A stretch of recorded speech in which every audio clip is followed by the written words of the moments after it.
Ju se drejtoni një parti të majtore, se është dhe frika këtu, dhe zotojni të jeni një zë për të varfrit. Dakor. Mi po ndonjëherë duket sikur ju glorifikoni varfrin dhe e ktheni në virtut. Sepse të varfrit janë të mirë dhe të ndershëm, të pasurit janë ajdut dhe të pashpirt. Duket si bardhëzi kjo punë, sikur e shikoni bardhëzi. Nuk është kështu. Varfrit janë viktima të vjedhjes politike, të shfrytëzimit ekonomik, të keqtrajtimit. Se ka dhe shumë të varfër Arlind që kështu do mbeten të rjetën. 100% e vërtet kjo. Ja, këtu jeni pa fakte. Këtu jeni pa fakte. Këto janë tabulate pa fakte të cilat ngjisin në popull, se kudo ka gjithmonë më të varfër se sa të pasur në çdo shtet. Tu ka më shumë se janë dhe të paftë. Demokratike edhe më të zhvilluar edhe me korrupsionin më të ulët në botë. Se janë të gjithë 100% të mirë, patjetër. Nëse më lejoni, ka disa standarde të varfërisë absolute dhe relative. Një standard është minimumi jetik. Dhe ne mund të themi, sa njerëz jetojnë nën këtë pragun e minimumit jetik. Dhe na dalin mbi fjalë të rastit. Kush ja ka fajin atë? Kush ja ka fajin atë? Dalin te faji, po një minutë të konstatojmë varfërinë njerë. Dhe na del mbi fjalën ne që 520.000 pensionistë marrin pension poshtë minimumit jetik. Këta janë të varfër. Po, sa pensionistë nuk kanë derdhur asnjë ditë kontribute të sigurimeve shoqërore dhe marrin pension social, ndërkohë që të tjerët kanë derdhur dhe marrin pension? Pra, nuk ka fare barazi këtu. Si ai që s'ka punuar asnjë ditë, si ai që ka punuar shumë. Atëherë, më lejoni duhet që t'ja bëjmë. Doja shumë të kisha 30 sekonda i pandërprerë. Po, ndryshe ideja ime nuk përcillet. Po them edhe një herë. Ka kritere objektive të varfërisë, ka kritere relative të varfërisë. Thuhet për shembull, ata që marrin nën 50% të ardhurave mesatare, 60% të ardhurave mesatare. Dhe na dalin në gjitha këto parametra që Shqipëria është nga vendet e fundit të Evropës. E kishit e pensionet. Tani, në Shqipëri ka një ligj, madje ka pas gjithmonë një ligj, që i konsideron sigurimet, a e meritojnë pensionista apo jo. Dhe po ju them. Arlind, e kishim te parimi, pse të varfrit janë të mirë dhe të pasurit të keq? Nuk e thash atë zonjë. Jo del kjo pak, jo del Arlind. Po mundohem të argumentoj që kjo nuk është çështje e mirë e keqe. Kjo është çështje e atyre që janë viktima të padrejtisë shoqërore, madje mes viktimave të padrejtisë shoqërore ka dhe njerëz të tjetërsuar, patjetër, që varfëria i bën, madje i shtyn dhe në krim. Patjetër, pra ata janë viktimat padrejtisë shoqërore dhe ne duhet ta zgjidhim këtë problem. Nuk po themi i varfri është i mirë dhe i pasuri është i keq. Sepse ka raste ku i varfri është i keq, ka raste ku i pasurit mund të jenë të mirë. Gazetarët e njohur këtu problemi strukturor e japin votën për tyre. Gazetarët e njohur këtu thonë, unë votoj për Arlind Qjorin, për këto arsye që ai. Po ndonjëherë ti tani i duket sikur na fton ne të vlerësojmë të varfrit. Të vlerësojmë të varfrit, o zotë. Po kuptoheve. A mund të them diçka? Do të kërkon të ikësh saj. Se kam shprehur mirë mbase. Tani do që njerëzit të jenë të varfër dhe të vlerësojnë të varfrit, apo që njerëzit pasurohen? Se këtë duan. Meqense sot vdiqe edhe Papa Francesku, kam po na ngatron. Ai ishte me krishtërimin e kohës së Jo, po ai që thoshte që aq mundësi sa ka ai ishte me të varfrit, po ai ka detyrë. Pasurit të shkojnë para, sa mundësi ka. Ai ka detyrë. Papa Francesku ndjes pas kishte detyrë tjetër. Dakor. Po na ngatroni ne me krishtërimin. Jo, nuk po ngatrojmë sepse janë dy gjëra krejt ndryshme. Po pikërisht pra. Ne nuk jemi as priftërinj, ne nuk glorifikojmë. Nuk bëjmë, jo. Ne po themi një tjetër. Ju glorifikoni të varfrin, ore, a doni që të varfrit mos jetë më i varfër. E pra këtë. Të po themi pra. Të jetë varfri mos jetë më i varfër. Do të them edhe diçka tjetër. Duhet bën ca gjëra. Shiko, se ka dhe një problem tjetër në Shqipëri. Meqense po flasim për modelet.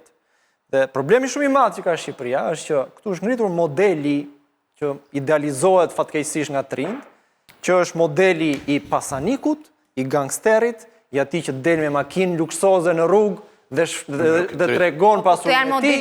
Është modeli të cilat nuk i lufton dot politika. Jo, sigurisht që i lufton nëpërmjet politikave. Me politikave që bën për. Është modeli i krye pasanikut i miliarderit që nxjerr revista Forbes dhe bëhet një emision i tërë për të, se si ka nisur dhe se si vishte. Nuk lejon trafikit, nuk lejon këtë dhe shmanget ai. Dhe nuk thuhet fakti që ky pasaniku i stërmadh i Shqipërisë pasurinë e madhe e ka vënë me atë minierën e kromit, me Alpkromin e ka vënë, në vitet kur renta minerare për hir të tij u bë zero në Shqipëri. Dhe kromi që nxirrej rishitës.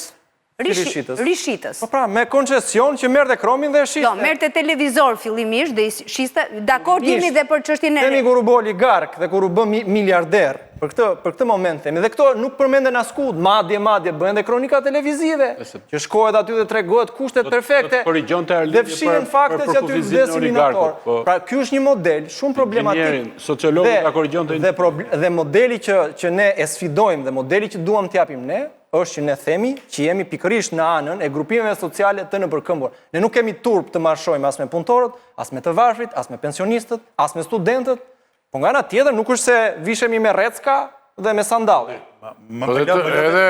Edhe për të pasurit nuk duhet keni turp. Nuk kemi turp. Që ka të pasur vërtet, ore. Pa dyshimo që janë pasuruar ndershmërisht. Sa para duhet të kesh dikush që të quhet i pasur sipas modelit dhe asaj përfshirjes në programin tuaj? Këtë përgjigje nuk mund t'u japë askush. Nuk mund të japi askush që t'japi një nivel të ardhur dhe thotë 1 lek më shumë je i pasur, 1 lek më pak je i mesëm. Tani sigurisht ne mund marrim si pikë referencë të ardhurat mesatare, rrogën mesatare, mund të themi 1% atyre që kanë të ardhurat më të larta, ka shumë mënyra për të përcaktuar. E di ku e kam te modeli i taksimit që ju keni propozuar. Po, do të dalim deri aty. Vetëm më lejoni edhe diçka.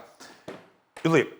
Ka gazetar të afirmuar, më lejo diçka, ka gazetar të afirmuar që identifikohen me Lëvizjen Bashkë. Edhe kanë shprehur hap të votë. 2 prej tyre kanë shprehur hap të votë. Po këtu. Dakor?